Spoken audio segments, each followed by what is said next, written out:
Hey, I got us on. Guys, it's Sunday, and that means it's time for the Snark Lounge. Hey, guys, I'm SnarkyGuy, a.k.a. Jimmy. I'll be your host tonight, and I got some great guests tonight, which almost didn't happen. I'm sitting here trying to get everything set up, get all my ducks in a row, and then I realized my camera isn't working. My microphone isn't working. I'm like, no. Internet gremlins and kerfuffles, stay away. And then it hit me. It wasn't plugged in. My USB hub wasn't plugged in. It always happens like that at the last minute. So, hey, it looks like we got Lucy in the house. Lucy, good to see you. Caliber, dude, that is awesome. Right off the get-go. $50 super chat. Dude, thank you. I really appreciate it. That's awesome off the get-go. Guys, I want to bring my guest in without further ado.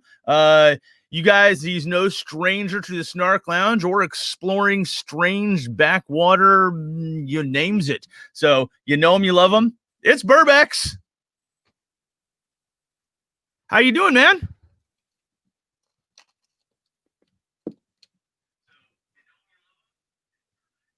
So, why can't I hear anybody tonight? That's weird. So, can you hear me? So, I'm not sure if my speakers are out or let's see. Can you hear me so, now? Okay. Oh, now I can hear you. Hey. Can you hear me now? Well, I can hear you now. You're live. You're clean. You're coming in. Oh. There we have it. Hello. Yes, I'm so clean. I'm taking a bit of the hair out of the sides, keep me clean shaven, cools down my brain. Yeah. Makes it work faster. I can see we've got some cool people in the comments today. I can see we've got Caliber. I think we should mention as well, Caliber, Jimmy, and me. We're going to make a video where we go out exploring and find some abandoned aircraft. And Caliber Wings actually makes really awesome like model planes as well, scale planes. Yeah, he does. He actually just released one about an F-14 that he has coming out, a Tomcat. I was amazed by that one. That one is so cool.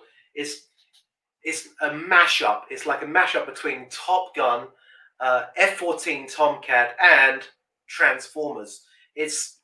I was, like, I'm not a huge fan of any of those three, but those three together, I think it's amazing. So maybe Caliber can drop a link to that video, because to be honest, that model blew me away. Like Tom Cruise's head wearing the helmet kind of turns back as the Transformers become like the Transformers head, and I thought that was incredible. That was amazing. I'm amazed. Speaking of amazing, I want to bring in our other guest tonight, China Teacher Brand. Hey.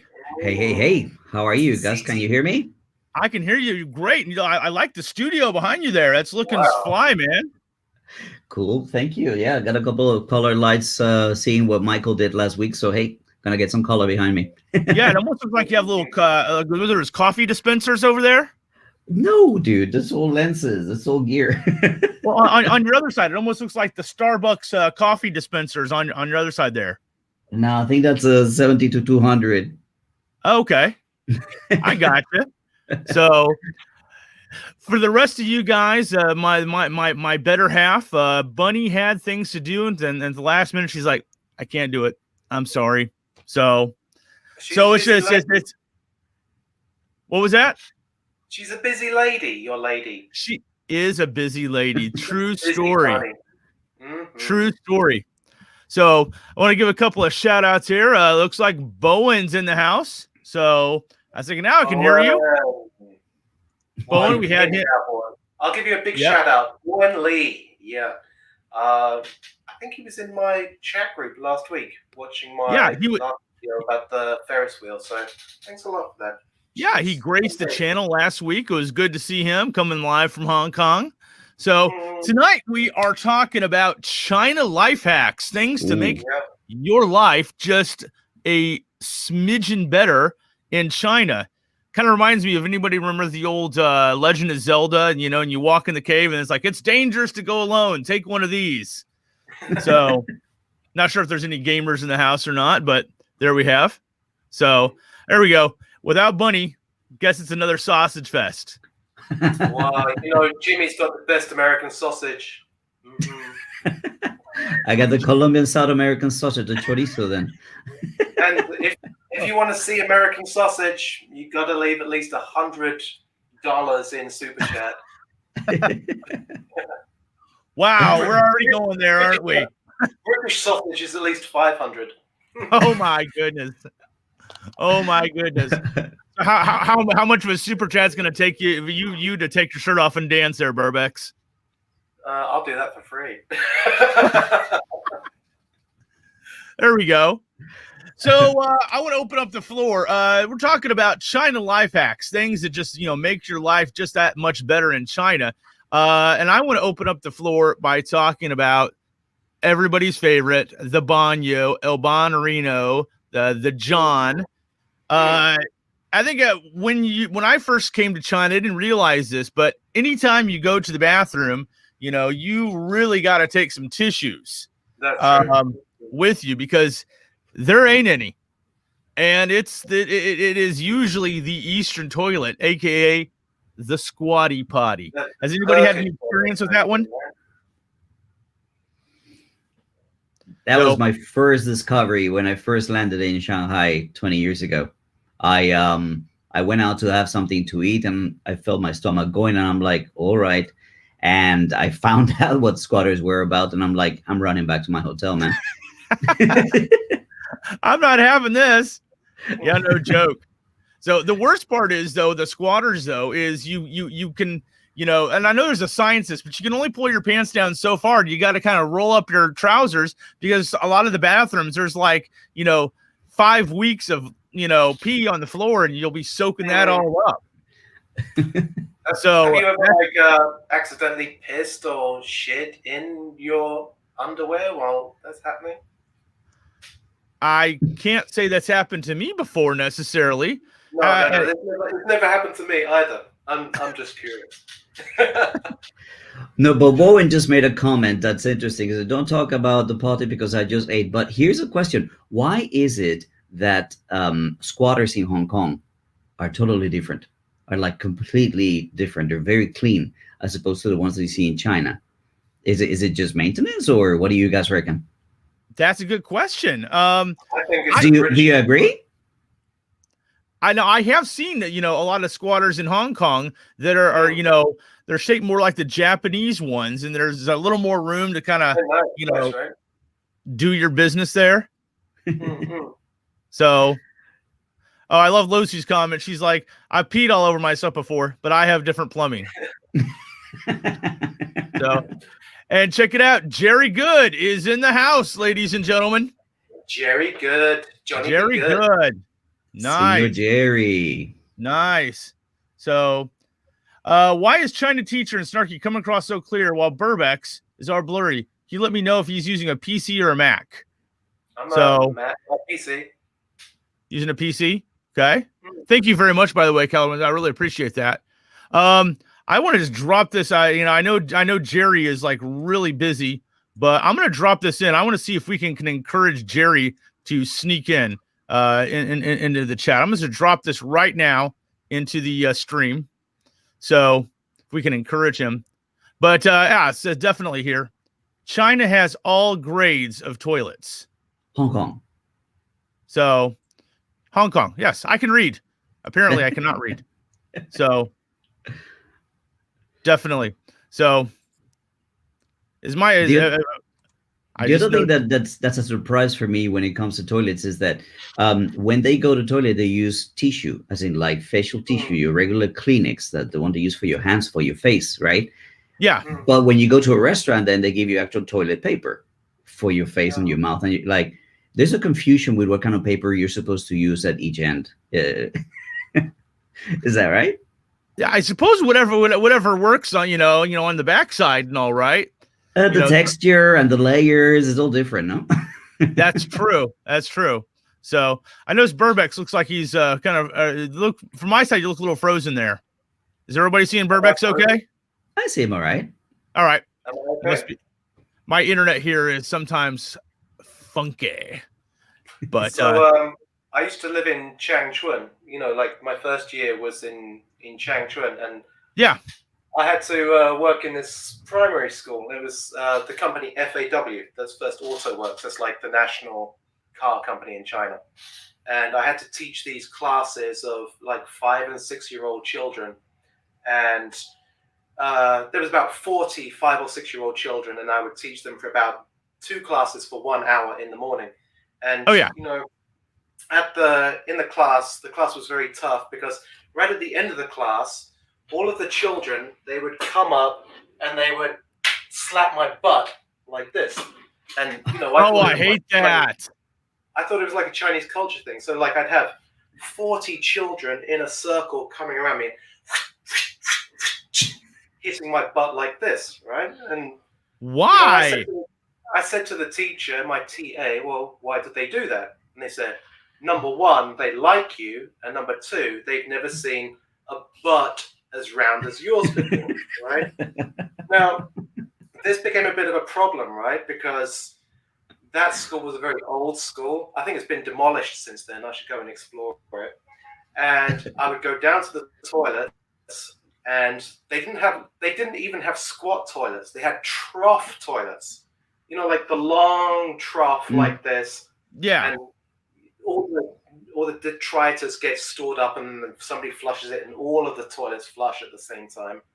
And they didn't have doors, right? So, you know, it didn't have a door, and this was my first year in China, so I didn't know how to squat properly. So I'd be, you know, squatting like this. Spider-Man. One hand doing on the wall, Spider-Man. one like this, squatting. And then I would see the children, and I would have 5 or 6 children. They'd come over, and they'd like, what are you doing? Huh? I've never seen that before. My daddy doesn't have one like that. And they'd be doing that. So it was a bit of a problem. It was a bit of a problem on the squatter, but the big problem was when I was going for a pee, because like I'd be standing there peeing into the urinal, and then 10 little boys would all come up and slap my butt as I was peeing. I'd be like, shh, piss everywhere. Wow. Messing with the aim. Dude. And to be honest, I don't have any hacks for that. I can't make my butt smaller. I just have to wear tighter belts, I think. Yeah, it's difficult for me to find jeans that fit me, or like any pants that fit me in China. Not because I'm particularly fat, but Western butts kind of stick out a lot more than Chinese butts. Asians are quite flat. The same. And, the same applies to underwear, man. Underwear is, I mean, for me, jeans is not so hard, but underwear is like it's a different shape. Yeah. So I ended up going to Hong Kong to buy underwear, and I found in the end, a brand that actually kind of like works, and that's what I've been buying for the last 15, 20 years. Which brand is it? Giordano. Giordano, I don't know why. They work really well. Stuff. I use Uniqlo, and generally I have to use like latex, you know, like denim with latex in it, or latex underwear. Otherwise, I can't get into it. So I guess that's a life hack. Go to Uniqlo. Uniqlo in the dark, yeah. There you go. This is the Uniqlo t-shirt. I like these t-shirts a lot. Very stretchy. You guys are talking about people spying you. I just this past weekend, during my side hustle, I had 3 2-hour classes, and I sneaked into the bathroom to because I was, you know, drinking some coffee, and another 2 boys followed me in. They're trying to peek around me, you know, and look, and the one of them hits the other. I was like, "Hey, no look at Lao Wai Jiba." It's like, there we go. So this is something I was thinking about earlier, right? Is, you know, a lot of foreigners, when they come to China, they're not used to being stared at. You know, like walking down the street, and for example, when I used to live in Hangzhou, I would have people. I would have, especially taxi drivers. Like taxi drivers would honk their horn and open the window and point and shout "Lao Wai, Wai Guaran." And, you know, I think a lot of people kind of break under that pressure of being watched all the time. I'm wondering, well, let's ask China Teacher Brand. Are you used to being like looked at and pointed at by Chinese people? And are there any strategies that you have for dealing with that? There are phases. I get that at the beginning, you find it interesting. Oh, I am the center of attention. People are taking what I call the double take, right? Right. And then it starts to become a little bit irritating. Like, just leave me alone. Yeah, I don't want to have this. And I mean, after some time, you kind of like just you don't even see it. It doesn't even bother you at all. But yeah, I think that those are 3 very specific phases of this particular situation. At the beginning, it's like, ooh. I mean, for me particularly, I don't mind being the center of attention and people looking at me. It makes you feel special, right? Yeah. But then at one point you're like, I don't, stop it, okay, just stop it. And you might be having like a bad day as well. You're like having a bad day and like, stop looking at me. And yeah, but the thing is that when you start thinking of, for example, when you're abroad, right, when you're back home, you don't see a Chinese person and go, ooh, Chinese man, ooh, Chinese person. You know what I mean? So when you reverse the situation, we don't do that. I don't know why. But yeah, it does make you feel a little bit like, just stop it, okay? And I don't know, as years go by, you don't even notice it anymore. But the thing that I have to say is that this city has become a lot more cosmopolitan, I would say, and you don't get that anymore. But when you go to other places, like when they're not so used to seeing, I just posted a video like a month ago. I went to a supermarket in Shanghai, and the lady was like, all like red and everything, and then she actually told me like, you're the first foreigner that I see in my life. And I'm like, wow. That yeah, after 20 years, that's an amazing story. No, I'm just like, hey, can I put this in my video? She's like, okay, but don't show my face. That's cool. You're like an ambassador for foreigners. For those who don't know, China Teacher Brand, what city do you live in? I live in Dongguan, which is about, I don't know, 40 minutes from Shenzhen and 50 minutes from the border with Hong Kong. But that's quite a cosmopolitan place, right? Well, very international. There's a lot of businessmen. There's a lot of people who come here for business, a lot of factories. So yeah, people are getting more and more used to seeing foreigners over here over the years. So it's very different from when it was many years ago. True story. Chinese people can often be quite nosy. I mean, not nosy exactly, just kind of curious. So, for example, an average conversation would be something like, actually, somebody asked me if I was a foreigner today. They weren't sure if I was Chinese or not. And if they asked me that, then I usually say, I just tell them I'm Chinese and I'm from Xinjiang or somewhere like that. Exactly. Sometimes Nice. people believe it. But generally, a conversation will go something like, they don't even say hello. They just say, where are you from? And then you reply. And then there's like all these stock questions that they have. And everybody asks the same questions. It'll be do you like your country better or China better? Are you used to Chinese food? Can you eat spicy food? Can you use chopsticks? Are you married? How big is your apartment? How much do you pay for your rent or for your buying it? How often do you go home? And it often feels like a broken record for me because as somebody who wants to learn Chinese, you get the same questions again and again and again and again and again until you kind of go crazy. So how do you, I mean, I lie a lot of the time. You know, I figured this out a long time ago. If you want to improve your Chinese, when people ask you questions, just lie. So if somebody says to me, where are you from? I just say, I'm French or I'm Turkish or I'm German. And that's actually a good hack, I think. Lying is a good hack in any language. How about you, China Teacher Brand? Do you have any? Well, when people get me with those questions, it's very easy for me to stop it because they've never heard of Colombia. Like, where are you from? From Colombia. Like Colombia, that's in Africa somewhere, right? No, what are you talking about? Tell me you're joking. New Zealand. South America. So you got to tell them like, yeah, right next to Brazil, because Brazil they've heard of, but Colombia like nothing. So that usually kind of like stops them on their tracks. But the people that get a little bit closer to you, like friends or anything like that, they do have this particular thing that can be a bit annoying, is that they want to know how much everything costs or how much you earn, how much you pay for this. And you're like, that's a cultural difference. How much is your apartment? How much you're like, it's kind of, but hey, here's goes to hack number one that I want to share with you guys. Yes. Have 2 phone numbers. That to me is essential. If you live here for a long time, if you have 2 phone numbers, then you have 2 WeChat accounts. and then you kind of like separate your world. People that's important, that are important for you. Here we stay in contact, and people that are just, for example, when I go to do an English corner, it's 100 kids. Can we have your WeChat? Yeah, just scan this one. That's, you know what I mean? So yeah, having 2 phone numbers and 2 WeChat accounts, to me makes life. It helps me to compartment life in China, and makes life a little bit easier. And nowadays, well, you have phones that have 2 SIM cards, so it makes it easy. And it I don't makes know. it easier for having 2 girlfriends as well, right? Yeah.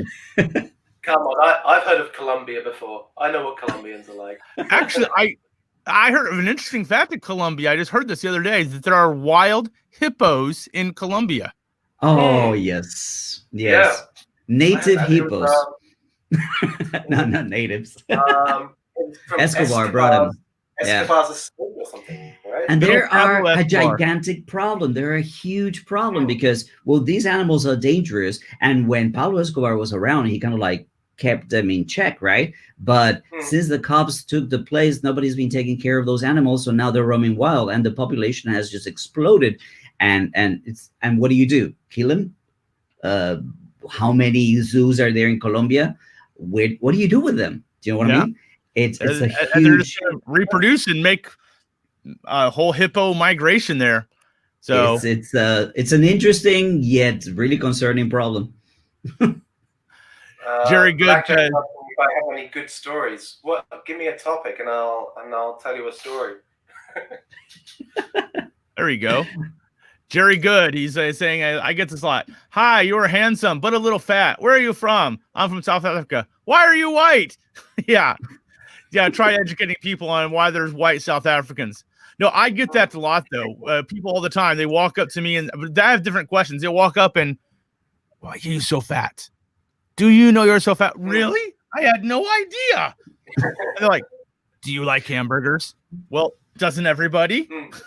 And of course, then they ask me, if I can buy something for them in America, and the questions usually go off the rails at that point.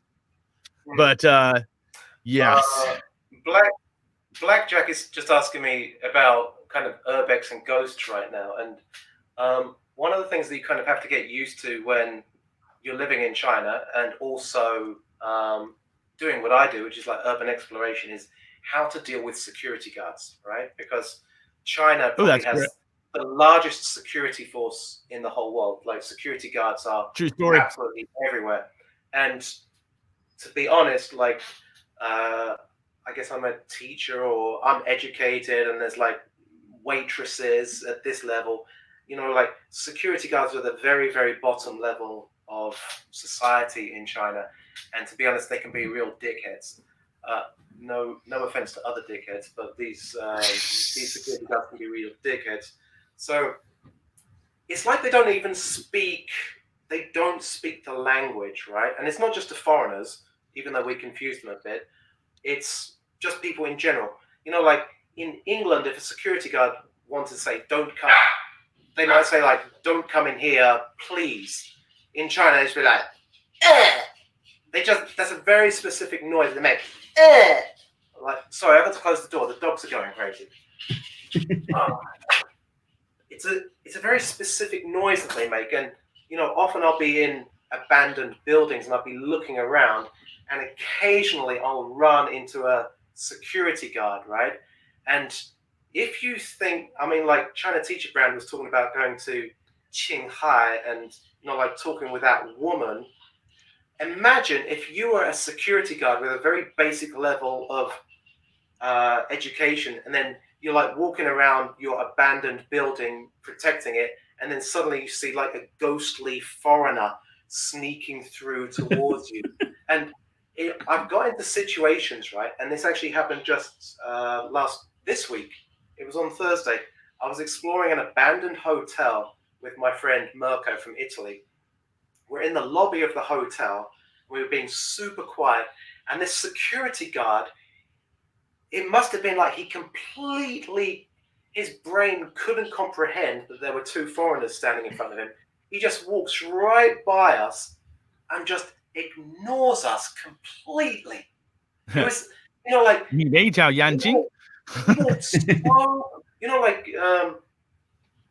like apparently Russians can't see the color blue or something. I don't know if that's true. Japanese can't see the color blue or something. Really? Is that true? He couldn't see us as he walked right in front of us. And I just wish I had the facility that I could make myself invisible to all Chinese people sometimes. Because sometimes China is really intense and, like their eyes bore through you. There's 2 twin girls that live next door to this apartment and they scream all the time. Like if I get in the lift, they scream at me. So I've just started pretending to be a tiger. And when I get into the lift, if they start screaming, I just roar at them. Like that. And it's done. It just stops them. The trick is if a Chinese person is being annoying, surprise them. You can't slap them in the face, but like just do something that surprises them and it will shut them down instantly. I just make fish lips all the time. If they act like that, it's like Master, you saying like I was Guilo. You mean like Guilo 86? What's the? Oh no, that's Lao 86. No, I think he's referring to the actual word Guilo. Right? Yeah, so in Cantonese, Guilo means foreign white devil. Oh, but they mean it affectionately. Yeah. So don't even take top to that name. Yeah. No. Jerry has the most awesome comment. Guys, I'd say Snark Lounge is getting better with each stream. Big up, gents. Thank you, sir. High praise indeed. We got to get Jerry on here one of these days. I know Jerry is just getting ready to go to bed, but maybe we can tempt him to sneak in for a few minutes. Yeah, good wishes to his daughter. He said his daughter was not feeling well, so hope she gets better soon. Yeah, he's got the little ones. So definitely. Calibo's asking about the COVID situation, and that's interesting as well because that's taken being a foreigner in Shanghai to a whole new different level. Oh, hasn't it though? Yeah. Because I remember recently I walked into, again, I've just been out exploring. I was probably a bit dirty. And I walk into Burger King just to get some fries. And some kid with his parents looks at me and says, in English, "Foreigners not come in Burger King." And I looked at him and I had this feeling in my hand like I wanted to slap this child. So you want a fresh one? An important life hack in China is actually the ability to just ignore shit, turn around, and walk away. Avoid trouble. That's an important hack. Avoid trouble at all times. Oh yeah, and Blackjack is talking about people rioting at the airport, right? I've been in huge crowds in China, at the airports, at train stations. I just use what I call white face advantage. And white face advantage is I go from the back of the queue and I jump to the front of the queue. And there you go. All the Chinese people here can criticize me for that, but nobody ever challenges a foreigner jumping queue in China. And I learned that from the Chinese, actually. They recommended that. So I generally try to avoid jumping the queue when possible. But there's always going to be that old grandma, in the line. She's got her umbrella and, she's going to give you one right in the chops, and she's going to walk right in front of everyone. It's a kung fu technique. It's a kung fu technique called iron elbow. And it's those old grannies that want to get you out of the way of the bus. Right between the ribs. Yeah. If you want it on the hard shoulder as well. You need to give a bit of that, bit of shoulder. Oh yeah. I don't have a problem with it anymore. Yeah, shoulders and elbows. That's what you need. Yeah. Sorry, I drank a little bit too much cognac tonight. I'm a bit verbose. What kind of cognac you drinking there? Caboursier. I think it's Caboursier or something like that. There we go. So expensive stuff though. Blackjack's like nice hat. Actually, this is my Deadpool hat. So the Deadpool hat. Yes. I'm a huge Cooley fan. You got a pizza face underneath. But I liked it before it was cool. But yeah, The thing of it is, though, with the subway, you can never tell about the subway. That's another thing I've noticed. I'm not sure if it's true in other parts of China, but in Shanghai, particularly, when you go to get on the subway, of course, they have all the little X-ray machines and a line there, but you can just walk right past the line, just hold open your bag. It doesn't. I mean, you can literally have 5 sticks of dynamite there and an old school clock ticking. And as long as you hold that bag open, they'll just let you go right on through. No X-ray required. That's an interesting one as well, Jimmy, because like when I lived in Beijing, I used to hang out with a lot of people who did graffiti, right? And like I used to try it a little bit. There's like a lot of overlap between urban exploration and graffiti. And the problem was that you couldn't take cans of spray paint onto the subway, because they would X-ray it. So the way to get it through the security is that you just stick 2 or 3 cans down your trousers, down your pants. So you'd be like walking around, and as you walk around, you can hear the balls, not my balls, the balls in the spray can go ding, ding, ding, ding, ding in there. But they never get it, they never really care. It's like security just doesn't care in China. They don't care enough. No, that's the thing. Is they're there to do their job, but they're not there to do security. That's the big one. They're there to do their job, but they're not there to do it well. And I think that's like an education problem as well. I guess the thing with security guards, what I have basically experienced is that in China, everything is about how much power you have. So a security guard being, as you mentioned, like so low in basically society, every little chance that they have to bust your chops, every little chance that they have to exercise their power to forbid you to doing something or prohibit you from entering or doing this, they will do it. And they will really escalate a situation that has nothing to do with anything, but it's just that power trip that they get from actually, I don't know if it's particularly enjoyable when it's a foreigner, but yeah, they do go into very, very strong power trips trying to do their job, but it makes no sense. Okay, the story that I have to share regarding this, I lived in this particular garden for 3 years. One day I forget my card, and I said to the guy, hey, open the door. No, you don't live here. I'm like, what do you mean? You can't go in if you don't have a card. I'm like, really, dude? You see me every single day for 3 years? And it became a big situation because, you're coming back from work, you're tired, just want to get home, and this guy's just messing with you. I'm like, just the wrong time. Yeah. Pack your bags. We're going on a power trip. Oh yeah. So no, I mean, in those cases, what do you guys do? I mean, when somebody's actually going at you for no reason. I think it's just like make friends with the security guards. Definitely. I think a good strategy that I have for most security guards is if it's a security guard that you see like most days, give them a little salute. I mean, like I salute everyone everywhere anyway. So like when I go through the campus security, I give them a salute. They give me a salute, and then it's like open sesame. They don't just open those like little gates. They'll open like the big gate like that, so I can just walk through. They kind of treat me like a normal person. It's quite nice. Yeah. Actually. I actually, when we had the lockdown back in March and April here in Shanghai, of course they locked down my entire complex. You had to get your QID and your delivery and everything else at the front gate. My security guards know me because I always give them a little hi. They always, every time I walk in, Jimmy, all the time. But this other foreign guy tried to walk in and they stopped him and said, sorry, you don't belong. And they point at me and they're like, oh no, he's cool. He lives here. And so, of course, they all know me. I'm the big guy. My wife is the little lady. So they all can recognize us very, very vividly. And they treat us like we belong, which is awesome. Actually, I went to Jimmy's neighborhood one time and I couldn't remember where his apartment block was.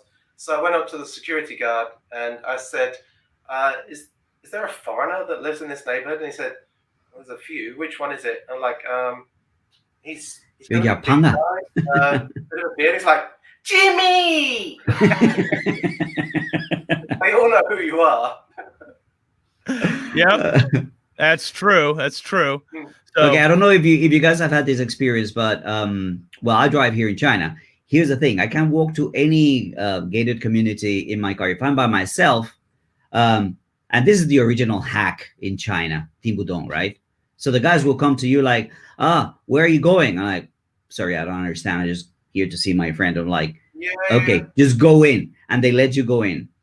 The moment I'm in the car with my wife, oh no, now they're going to have to talk to her and I have to get my friend and everybody.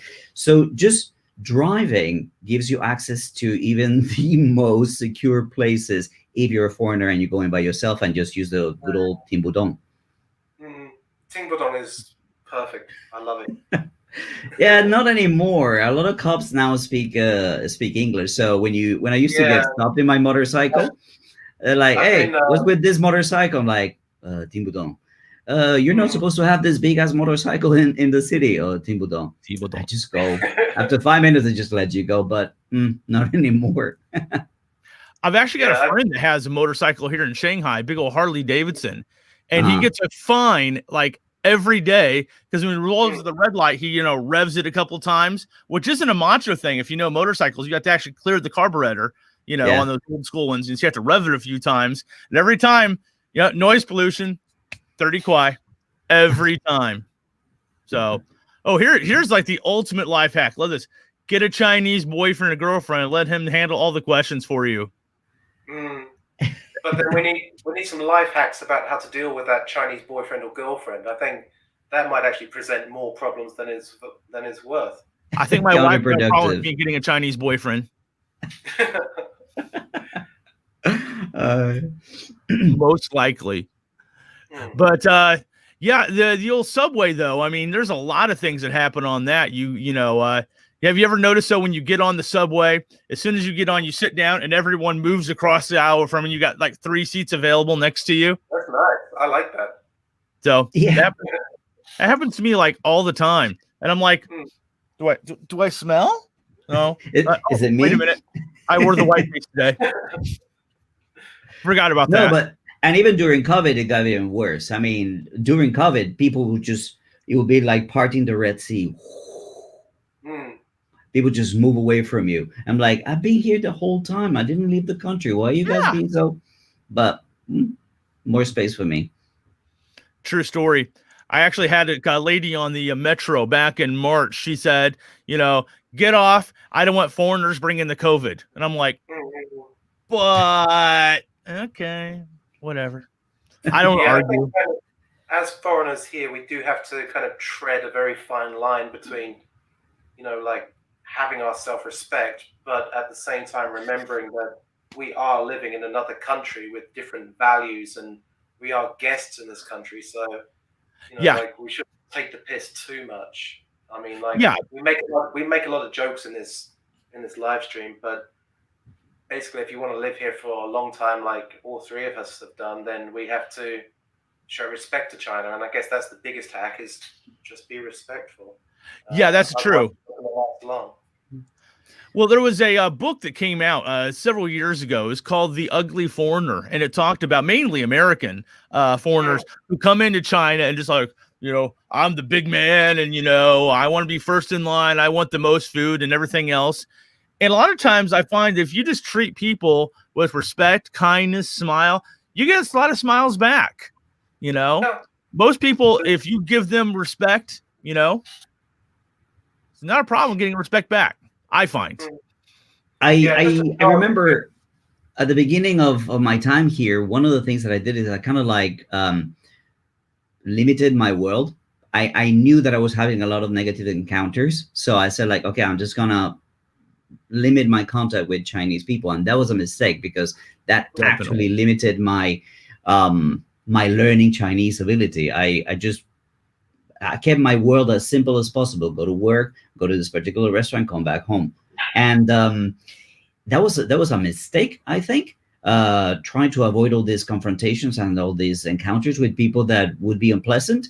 But I guess that's the price of you pay if you want to actually understand the culture a lot more. I think that was for me, a big loss.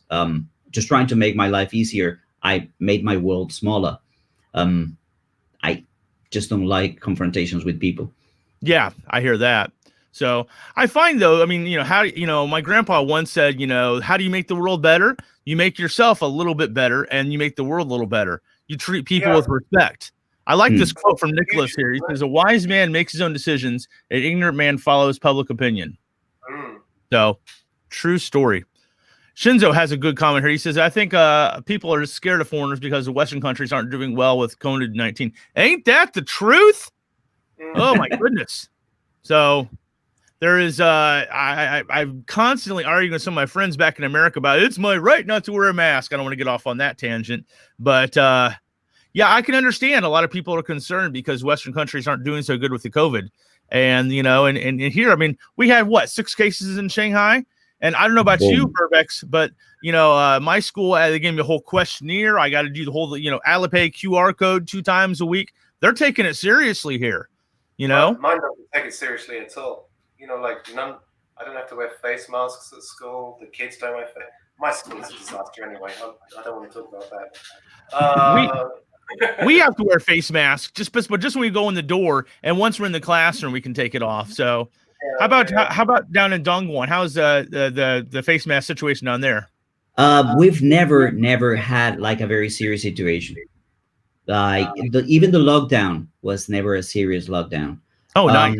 Like we could go out anytime we wanted. Me and my wife. There was no limitations of that kind. Why? Because that this is a city with a lot of migrant population. Like 80% of the people live abroad, and this happened during Chinese New Year. So actually, the population that was here was very easy to control. It was down to like 1 million people left here. A small population.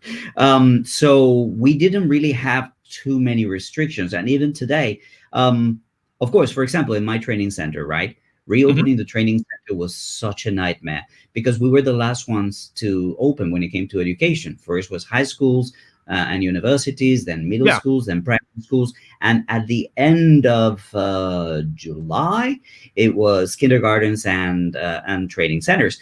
So all the stuff that we had to do, and we just, to be honest with you, I keep on doing it, even though a lot of people don't do it anymore. With the masks, and all the kids sanitize their hands the moment that they come into the center, because I see the positive side of it. I used to get a bad cold or flu around wintertime. Yep. That is not happening this year. There's no way. There's alcohol over all the desks after every lesson. So we just kept this new high standard of hygiene going forever. That's what I want to do. And it's we don't wear masks, but we're super, super cautious with this contact with whatever we're touching and we're sharing. We have so many students that come in and out. They stay at the center for 90 minutes and then they go out, and then other kids come in. So there's a lot of transit, you know what I mean? So it's very important that we know kids that are coming in are clean. But no, we haven't really had any cases down here that are serious. Yeah.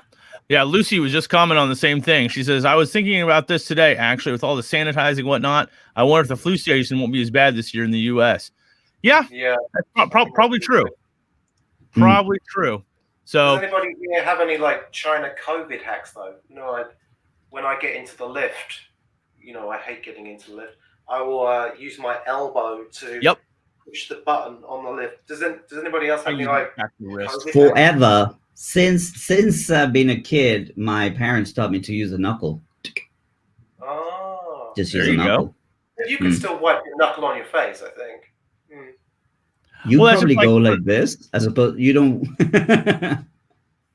Well, it's just like when you meet people, instead of doing high fives, I try to do the fist bump, because the fist bump, you still have clean hands afterwards, right? Yeah, that's how they're going to touch your face.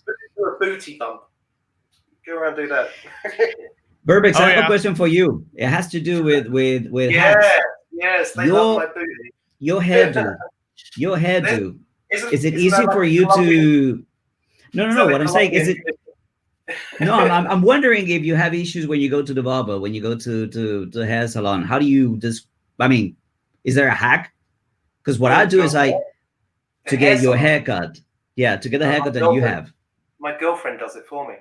Okay. Because my hack for people who want to come to China is take a picture of the best haircut you've gotten, Yeah. and then carried it with you on your phone. You go to a hairdresser, like, do this, buddy, do this, and that's all you have to do. Generally, I just say David Beckham, and they'll give me whatever haircut David Beckham's got. I've been doing that for about the past 16 years. Yeah. In Chinese, Beckham is like Xiao Bei. Xiao Bei means like little Bei. Beckham, or Bei Ke-han, but Xiao Bei. Yep, true story. I have a little folder on my phone saved for that.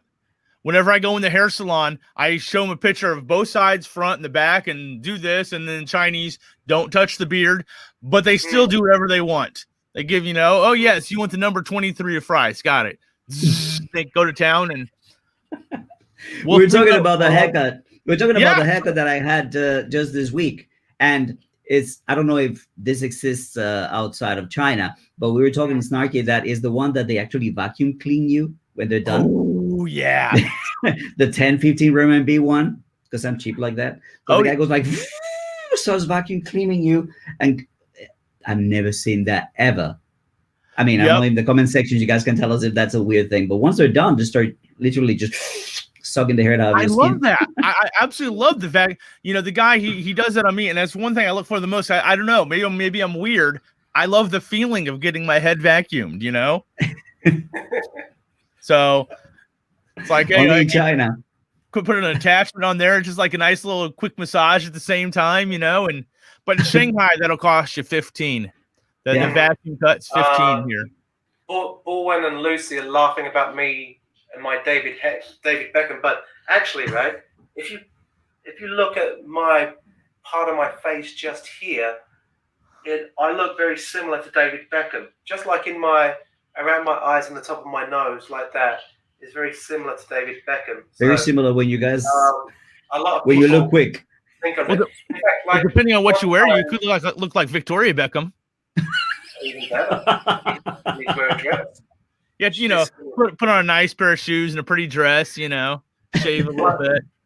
One time I was in Harbin at a hotel, and I was with one of my colleagues, and this guy comes up to me, Chinese guy, and he comes up to me and he looks at me and says, "Is it you?"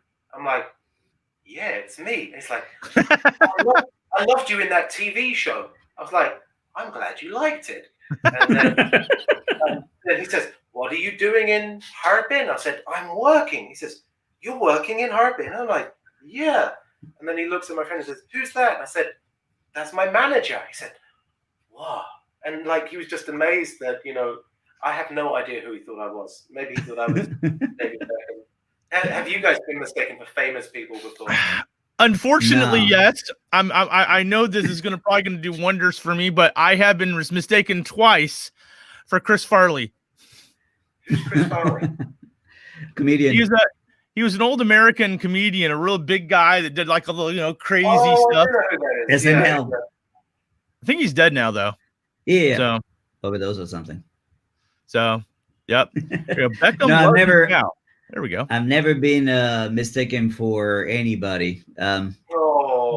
Aw. That's because you're a perfect individual flower. So unique. Definitely unique. So, what about street food? Have you guys had any experience with that? With what? Shanghai just said, if people from Hong Kong are called Hong Kongers, are people from Harbin called Harbingers? Well, yeah, that's true. But then what about people from Hamburg? Are they hamburgers? I've heard that joke before. That's nice. That's a dad joke. You're stealing my dad jokes there. Yeah. So what about street food? Have you guys had any experience with street food in China? Oh, crap. Always try to increase the number. So how much for two? And then how much for four? How much for five? The more you pay. I do it a lot with these peeled pineapples. The guy who peels them and puts them in water. So you always get like, how much for one? Oh, 3. I'll give you 5 for 2. Okay, fine. But yeah, that's street food. I don't know. It depends how much dust you want in your food. Even the ones that are under the pile, that will be a hack. True story.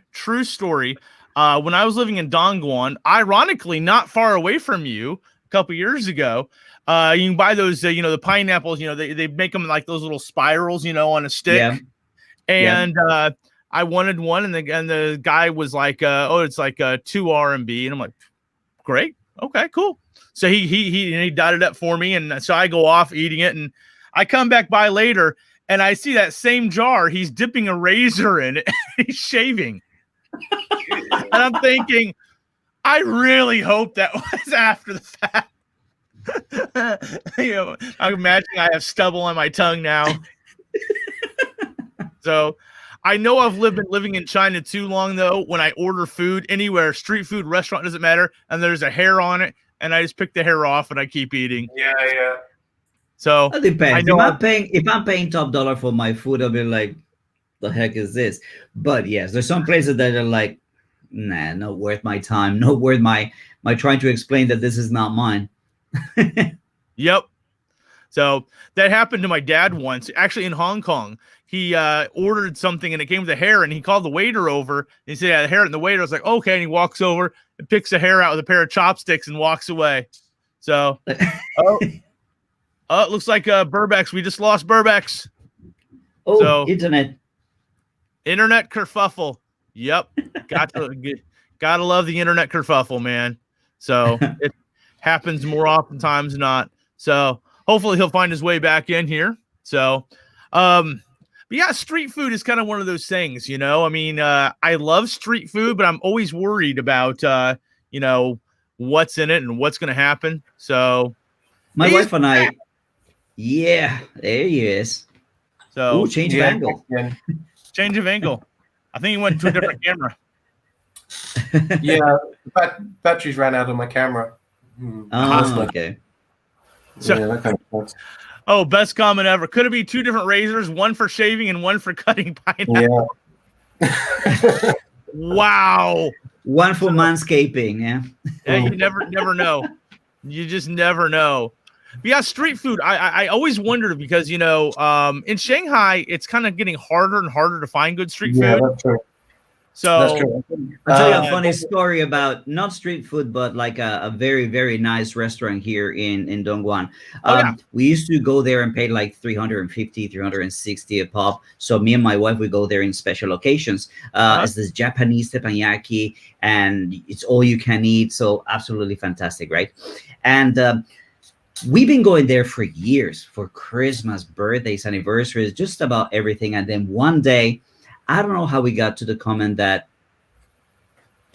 every time I go there, I end up with stomach problems, basically running to the toilet. And she's like, "No, me too." I'm like, "Why you never said anything?" I don't know, because I didn't want to say it. We spend so much money for that. But yeah, it's a restaurant that's really, really supposedly high class, but it's always giving us trouble. So we stopped going. I mean, once we opened up and actually shared that every single time we go there, we end up with issues, we stop going. But just the funny thing that we wouldn't mention it because we didn't want to ruin the special event or the special day. Well, Actually, with regards to having a bad Dongguan. stomach, right? There's this medicine that you can buy. It's these little balls. I think it's called golden trumpet or golden horn. Oh, yeah. And if you've got, you can buy it in Hong Kong or you can buy it in mainland China. If you have diarrhea, and it's bound to happen when you come to China, and in China, one of the things I actually like about China is that you could walk into a pharmacy and just say "Voila, daughter," which means like I've got the shits, and they'll be like, "Oh, okay." It would be embarrassing in England or maybe in America too. Yeah. But this brand, I think it's called Golden Horn, right, Jimmy? It is. Cool? And that stuff works immediately. And apparently Golden Horn was developed by the Japanese army to avoid dysentery. And true story. So if you get the shits, use that stuff. There That was actually stuff another- will seal you up fast too. There was another good one which Serpentenza was talking about a while ago in a video, which I've known about for a long time as well. It's called Bayun, and I think it's called Bayun. Like Oh, that's magic, dude. and if A you spray? you cut yourself, and maybe you're bleeding quite a lot, you put that on there. It's like brown powder made from bamboo. Yeah. and you start bleeding, and it heals up beautifully. And you know, as an urban explorer, I cut myself all the time, so I always carry that with me. So if you can find that, that stuff's amazing. Yeah. So, yeah, I kind of It's like 5 or 6 yuan, very, very cheap. actually 2 years ago, a girl, a 6th grade girl, apparently tried to use that to stop some bleeding in class. Oh, Had an no. issue. So, I don't understand, Jimmy. Can you explain that? well, Elaborate, please. She had a No. nosebleed. no, not quite. But that did happen. Not the same thing. Earlier this year, I had a girl in one of my classes, 6th grade. She said, "Can I have a tissue, Mr. Jimmy? I'm bleeding." And I'm like, "Yeah." I said, "Where are you bleeding? Your nose, your arm?" And she's like, "Well, it's in my leg." Go, just go. Don't want to know. Oh, that's not something you want to deal with. Yeah, but I was kind of surprised the way she asked me for a tissue, and it's like, You probably Then- need two. you probably School nurse or something. just go to the school nurse. We're not even gonna do that. Not Mr. Yeah, Jimmy's yeah. time. No way. So, Yikes. but No, one thing. yeah. How do you guys have any kind of issues with? For me, for example, I have reflux, really bad reflux. So Oh, Um, yeah. I don't know what medicine to buy, and what has worked all my life is Tums. But good Yeah, luck finding Tums. Tums in China. I use Rene, but even Rene or Gaviscon, but Mm. you have to buy that stuff at the airport. You know, like Pudong Airport has it at the pharmacy, but I don't go to the airport. I get them on Taobao, but they bring them from abroad, so it takes like a month. So I need Yeah, to yeah, check my that's a inventory. Like, oh, I'm running low. Yeah. But yeah, Yeah. that's But I do have a good alternative for like Rene's and Tums. It's a kind of Chinese traditional medicine. It's Mm. called hot water, and like if you've got a Yes. headache, drink some hot Dude. water. It cures Uh, everything. Stomach, hot water, pregnant hot water, bad feet Yeah. hot water. Cures Too cancer. soon. gout, no money pregnancy. for rent. 喝一点水. Yeah, no money for rent. 喝一点水. So, Yeah, nursing home, yeah, everything. Well, hey guys, we're just I about was- out of time here. Oh, okay. I know Burbex has a premiere coming up. I want to go around the room and give everybody a chance to give a final thought, and let me know what's coming on your channel in the near future. I want to start with Captain Burbex. Yeah, I've got in 16 minutes, I have a premiere coming up, and it's where I explore an abandoned hospital in Shanghai, which apparently is haunted. I went with another YouTuber called Martina. She's from Poland, and she released a video on her channel just a few days ago as well, so you could check that out. And she actually heard a ghost in there, and if you play back the video, you can hear a voice which seems to say, "Let me hurt you." And I listened to it like 5 times, and it seems to say like, "Let me hurt you." So it's a video. That's a crazy video as well, because normally I have no issues with my camera, but when we went into the building which was supposed to be haunted, the camera just kept shutting down. The batteries were fine, everything else was fine. The signal just kept cutting out. So it's actually a pretty spooky experience. But I want to give a shout out to all the people who joined today as well. So we've got Just Lucy. So Lucy was watching my premiere last week. Thanks, Lucy. Caliber is always watching mine. Shenjo watches it sometimes. So Shenjo, make sure you come along. Psych as well. Hello, Psych. Steve, right? I think Steve is actually one of my viewers who's watching your channel. There we I go. think Steve works in the hospital service in the UK. So, Steve, you should watch this because it's got hospital in it. And Ooh. Steve always leaves like really in-depth comments. Nicholas, Bo and Lee watches me sometimes, and Master Q. Guys, come over. It's 15 minutes, and come on, it's got to be better than Jail Nation. They always talk about politics and stuff like that. Boring. Come and watch me instead. It's only 20 minutes. Jail Nation goes on for like 2 hours. He won't miss you for 20 minutes. Economy of motion. There we go. So, all right. So, Fernando, what do you have coming down the pike on your channel in the near future? You know that I've got quite a few channels going on, so I just wanted to plug my Spanish channel. It's called China Para Ti. So if anybody here understands Spanish or wants to practice some Spanish, go there and check it out, China Para Ti. I already put 2 videos out, and tomorrow we are releasing another video for, of course, China, which is the podcast kind of show. And next weekend, I'll be going to Beijing, as I mentioned last week, with Jerry and some other YouTubers. And that's going to be awesome because I'm going to bring my podcasting equipment, and we're going to try and do like a roundtable and talk about stuff that us YouTubers have to do or have to deal with while we're over here. So that ought to be I don't think it's going to come out next week, but it's going to be done next week. So that's what I wanted to share with you guys. That sounds like a lot of fun. Awesome. Yeah. Well, I released a trailer, just a teaser, if you will, for a divorce video. I've actually been working on this sad. for 3 years. I've got some old footage, a lot of 20 gigabytes of footage from when I was in Guam, which, spoiler, that's how you get divorced if you have no other option in China. There's a great life hack right there. Did you get gonorrhea as well? I'm sorry? Nothing. Where is Guam? I don't know where Guam is. Guam is a 2-hour flight Next to from Manila. Colombia. In Oh, Colombia. They got hippos there. But Guam is just right near the Mariana Islands and Saipan. It's one of the strategic areas. 3 out of the 4 branches of the U.S. military are holed up there. It's not any bigger than Hong Kong, actually, but you'd think you're in Wisconsin from all the signs and everything else. Okay. But I've got that coming down. Beyond that, I want to thank everyone for joining us. Thank my guys in the panel, everyone in the audience. Please mash that like button. It really helps us out. And as always, guys, always carry a can of sardines. You never know when they may come in handy. We'll catch you guys next week. And as always, have a great time. Bye, guys. Bye-bye. bye.